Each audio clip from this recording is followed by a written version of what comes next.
do think I need to do a bait. Taking care of the caretakers.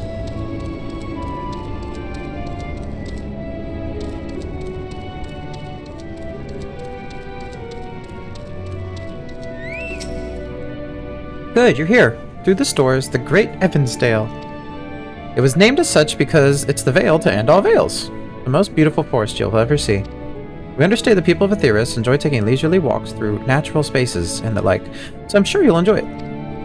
How about we start with a nice stroll to the fountain? This way. Alright, Growing Way. Let's see what you got.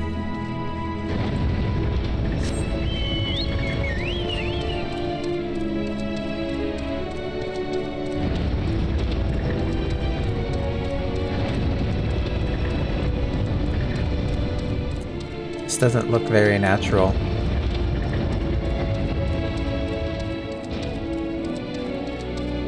As funny as that is. Alright, Warring Way. North. Got it. Where are you? There you are.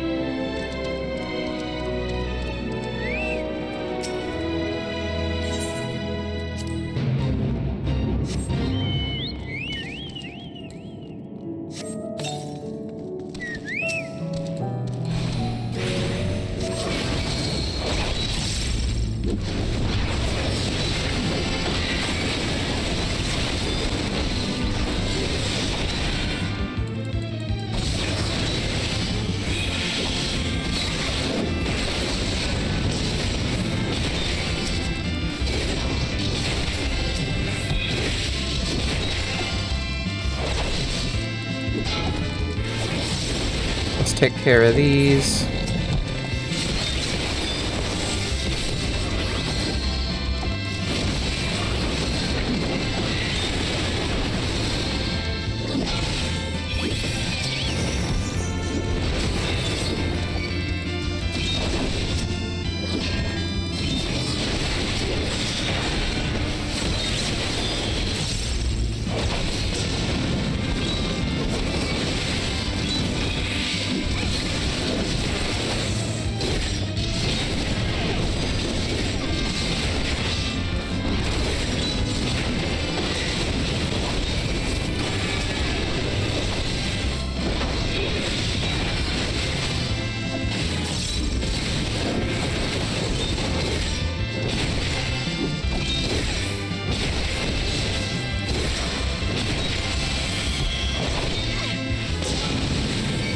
Yeah, just blow me up.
So, is that how it works? Do I have to do one? It is. Okay, so I need to do one in Labyrinthos.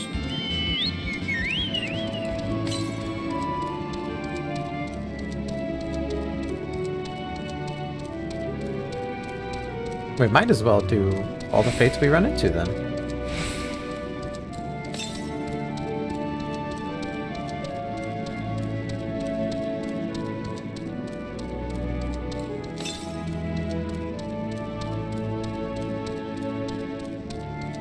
Well, hopefully doing just 6 fates unlocks the speed upgrade. Gosh, I have to jump all the way down here.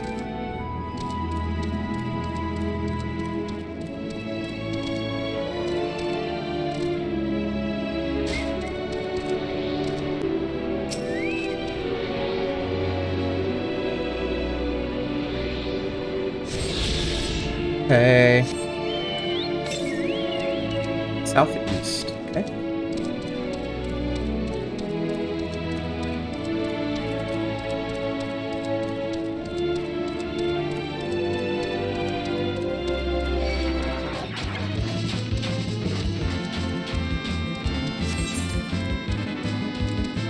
I love that it's the... Just love that.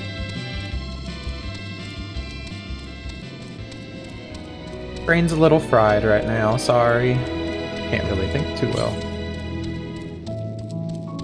Probably should have slept for a little longer, but I kind of just woke up to my phone. Ugh, woke up to my phone and went about my day.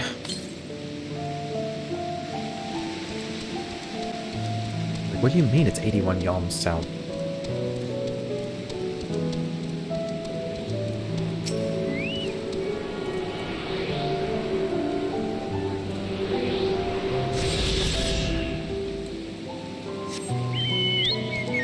Okay, so the next one's in there.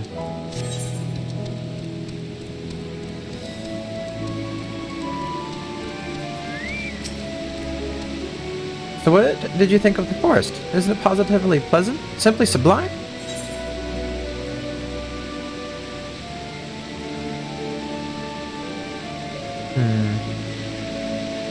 No.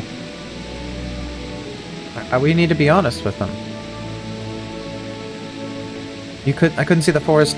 Wait, I didn't see any. Wait, you don't mean those crystals out there are... Right, you are. Our forest is made of crystals and constructs, dotting the landscape as far as the eye can see. Building this place was a challenge, let me tell you. Since we were born here, we've never seen trees in person before, let alone a forest. The information sent by our collaborators was quite enlightening, but after much deliberation, we decided to use crystalline constructs in place of living trees. And thanks to our atmospheric circulation system, this place produces air as clean as you'd find in a forest on Aetheris. The fountain here behind us, powered by a rather large crystal adorning its top, plays a vital role in supplying us with fresh water. Much time and effort was spent making it the most spherical of spheres, and I dare say the unparalleled roundness speaks for itself. I enjoy nothing more than a nice long stretch at a spot of relaxation whenever I come up here. You look like you do with a stretch yourself.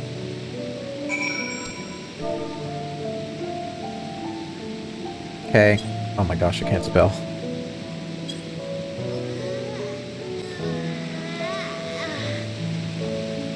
That's the spirit. I feel more relaxed simply watching you.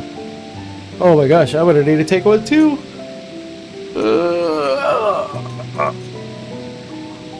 Our video game yawns. Contagious? A sight worth the many years spent building this place. It's not too much to ask. It's always been a dream of mine to take a walk through the forest with someone from Aetheris. Could be, maybe... Oh, I guess. There's yawn.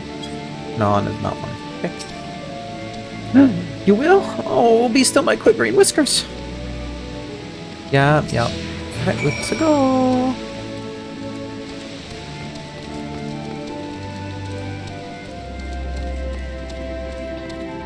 I know you wanted to take a stroll, but we're gonna sprint.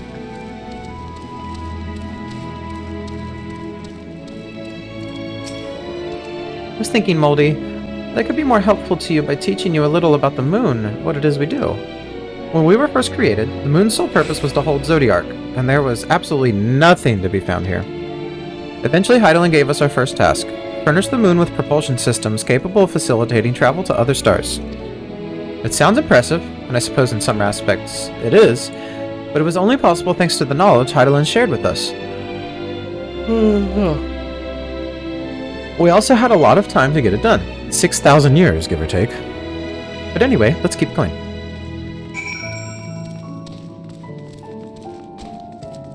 I don't want to be sleepy.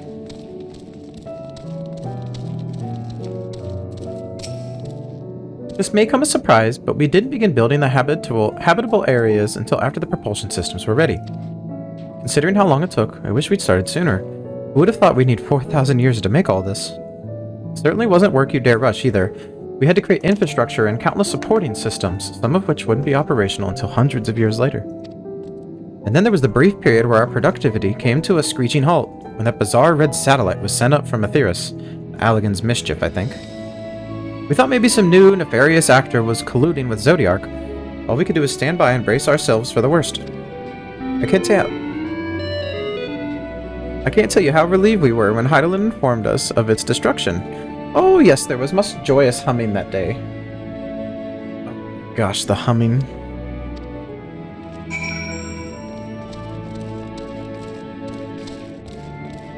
Tell me about this. As we can taste the rainbow. What? No, I'm not sure what it is you do with crystals on Aetheris. We don't eat them. Certainly not this one. It's possessed of all 6 elements: wind, lightning, fire, earth, ice, and water. We use crystals like these to maintain the moon's elemental equilibrium. It's worth mentioning, though, that because of Heidelin's influence, being the embodiment of tranquility and stasis and all, maintaining the elements here is different than it might be on Aetheris. The conjuring of fire would soon dry your clothes than singe them, for example. But put simply, the etheric conditions are ill-suited to growth, which is why the surface is mostly barren. Of course, this is all necessary to keep the raging energies of Zodiark in check. Well, there isn't a Zodiark anymore.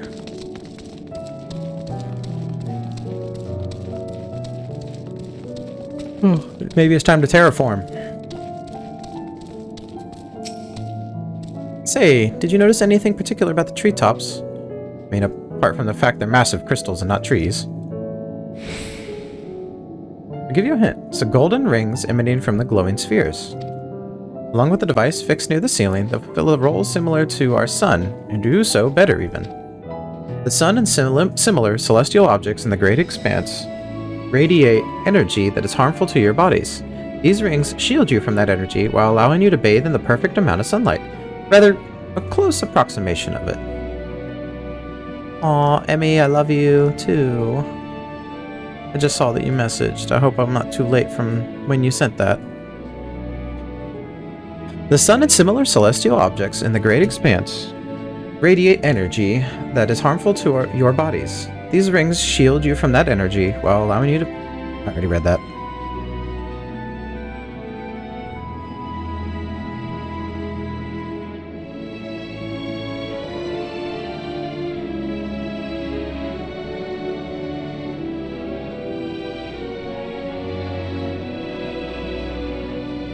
Blah, blah, blah, blah, blah. Sorry. Pretty impressive, wouldn't you say? Oh, and if you look closely, you'll see different types of trees have ever so slightly different curvature. Yes, indeed, this forest truly is the greatest. I don't know how to break it to you.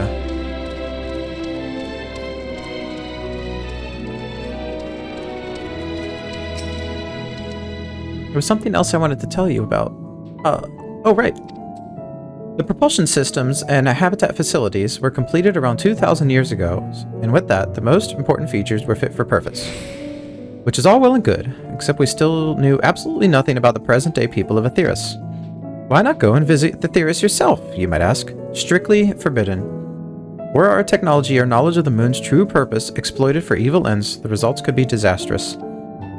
Then there were a few more rejoinings, and it became increasingly difficult to converse with Heidelin. Fearful we might lose the ability to communicate with her altogether, we beseeched her to find people in Aetheris we could trust to help. We were quite fortunate everything worked out as it did.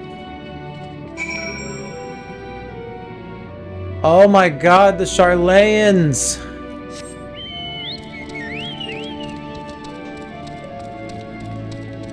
Oh, I goofed, didn't I? He's not with me anymore. They literally...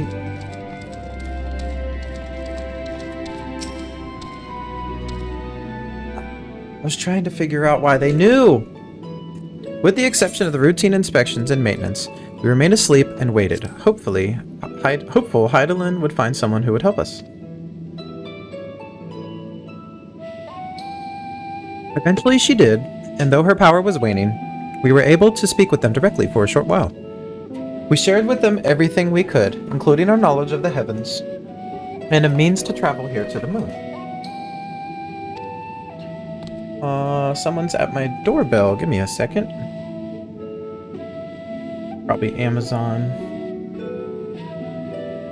Yes, Amazon. Hey, Amazon packages. I'll worry about that. Take a little break. They certainly didn't waste any time with what we taught them. No more than a few years after our collaborators found a means to convey messages and supplies to us from down below. With all the letters, books, and other resources they sent, we learned enough to start making more meaningful changes to the moon.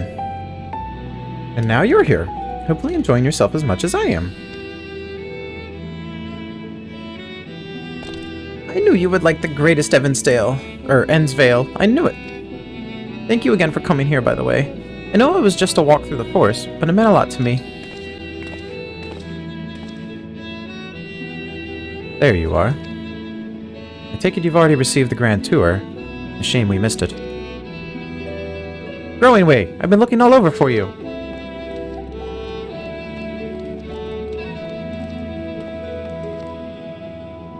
Oh, is this about the teleporter to the residential area? No, never mind that. We have more pressing matters at hand. We'll be calling an emergency meeting shortly, and your attendance is required. Really? I can't imagine why you'd need me there, but if you insist. Excuse me. We won't be away long, so you're all more than welcome to continue looking around the burrow. Now, come along, Growing Way.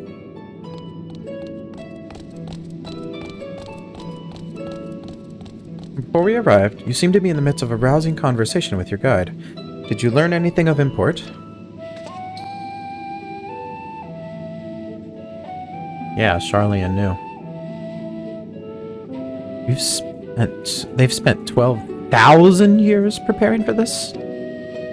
With the appointed hour fast approaching, I can certainly understand their restlessness. But still... It remains to be seen if the people can be persuaded to evacuate when there are yet no signs of the final days. What's more, the technology of this place defies imagination. I doubt there are many who would readily come to terms with living in such surroundings. Whoever those collaborators are, unless they are possessed of the world's most charming personalities, or a means to forcibly evacuate people. Oh. They will meet with a great deal of resistance. Indeed. Even if faced with annihilation, the decision to forsake all one knows cannot be made lightly.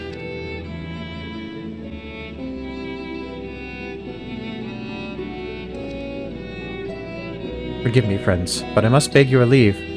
There is another matter which yet begs for mine attention.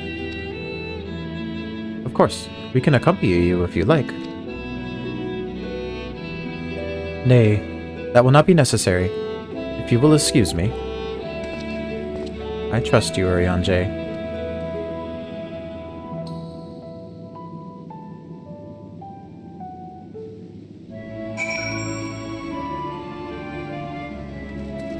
Don't break my trust. 'Tis clear now that difficult decisions lie ahead of us. Preparation for the evacuation of Aetheris is indeed crucial, but I am not yet willing to forsake our world and its reflections, and I trust I am not alone in my... Retensen. Words.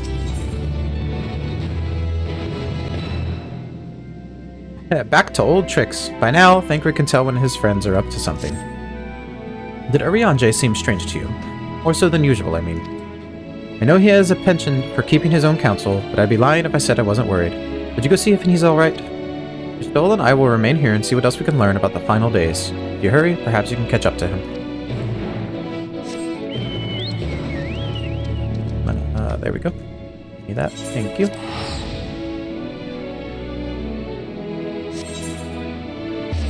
No.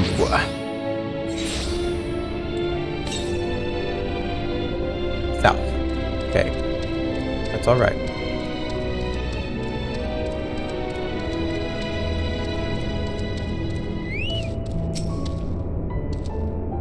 Ariane, where are you?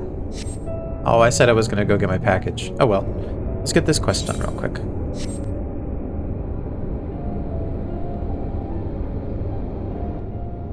Or at least make a little headway.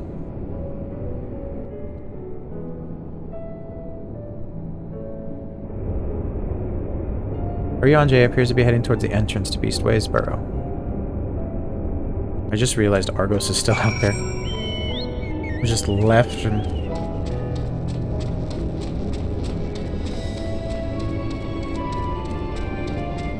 Well, I can't use that teleporter.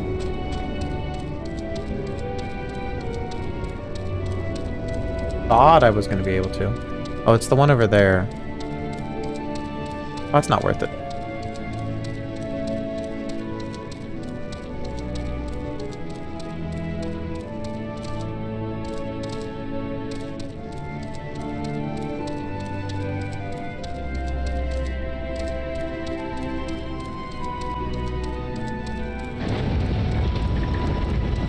Argos is gone.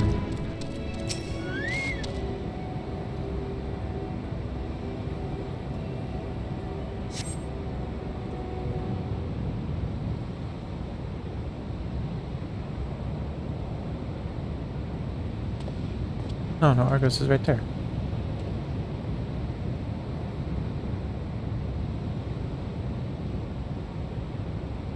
Ariane ventures off into Marie Lamatorum for reasons unknown. You must tread carefully, else he might see your presence. Sneaky, sneaky.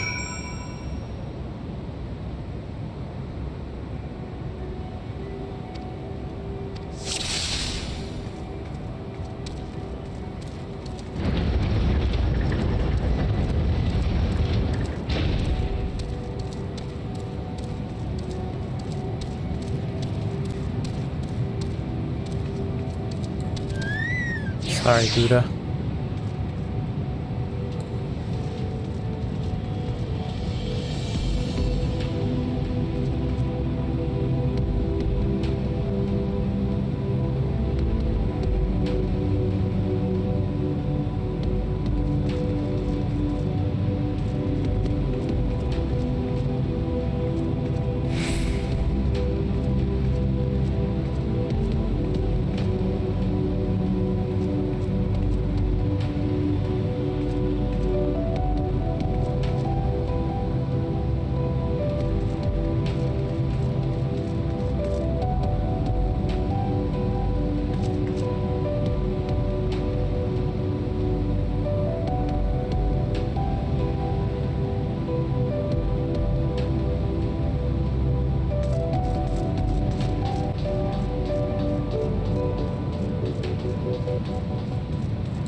That could have been bad.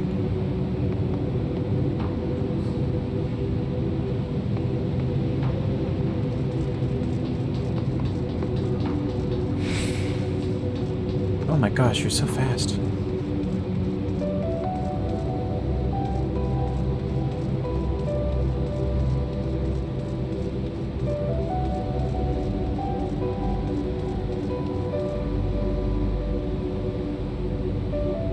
Fate discovered nearby, though. Oh, never mind. Gonna miss out on that.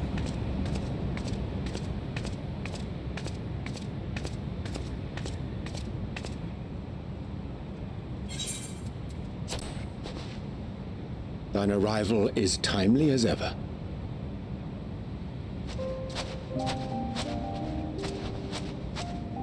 Thou didst chance to overhear my conversation with Living Way, I presume? Yes.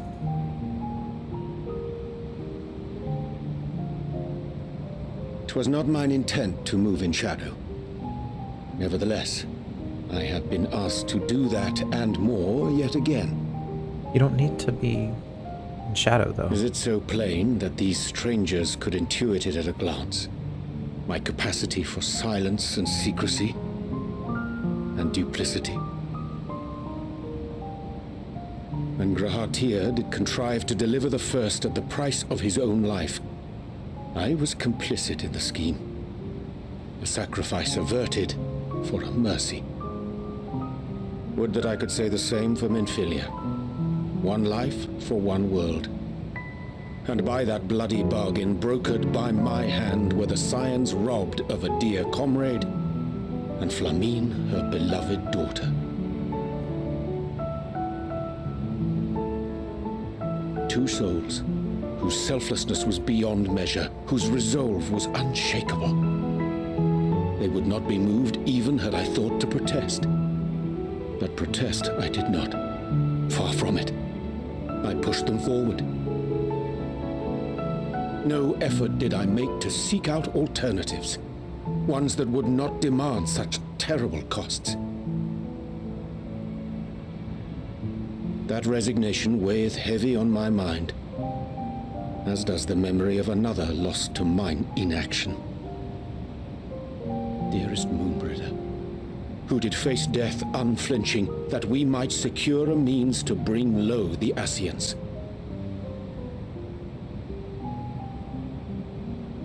In her hour of need, I did naught. Dutiful disciple of Louisoix, ever looking to the greater good. Had I shut mine eyes and bid her live instead, mayhap she would be with us today.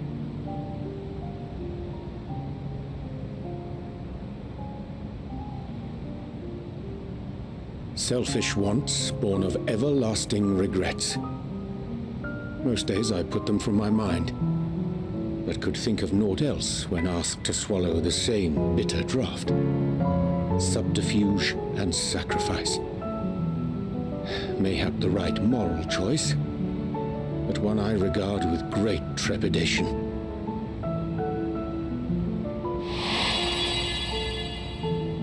The calamity of Amorat was a tragedy beyond reckoning, one which must never again come to pass.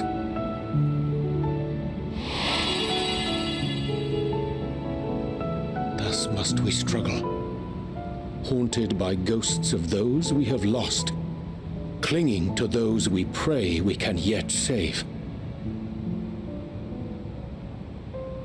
But what of those we cannot?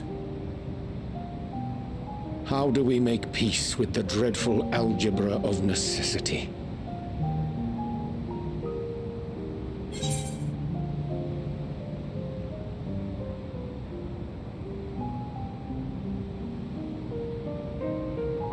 Have faith in yourself and your decisions. Take heart. Protect well those you can. Sage counsel indeed.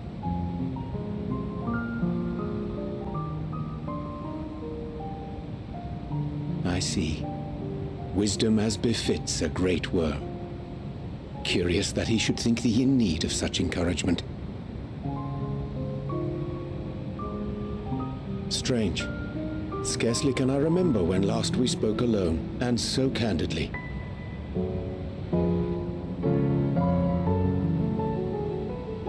I thank thee. For all my supposed skill with words, I find it difficult to express such private thoughts. I love seeing this side of you, though. As for the Loporrit's proposition, I will take time and consider how to respond. It would be to our mutual benefit if we could converse more openly with our aspiring caretakers. A concern I should be glad to address on the Scion's behalf. To dispense with all pretense and bare one's heart to another is a frightening thing indeed. But we cannot move forward ere we take that bold first step. A lesson I have learned many times before, and today.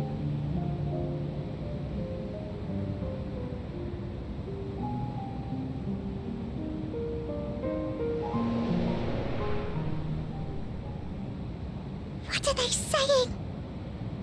Curse these ears! I've had bugger all! No matter. We've got our plans.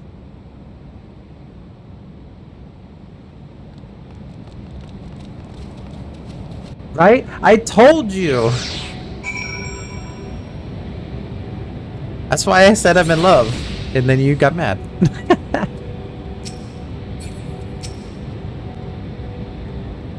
I do too. I want a plushie. You should see if they have a plushie. In truth, my reason for traveling hither was to effect a plan of mine own. Plan which may pave a way forward for us all. May, I say. For there's no guarantee of success. 'Tis the reason I set out alone, that failure, should it come, would be mine to bear alone. Yet thou standest before me with proffered hand and open heart. 'Twould be remiss of me to refuse thy amenity, so I ask, wouldst thou join in mine endeavor? Of course.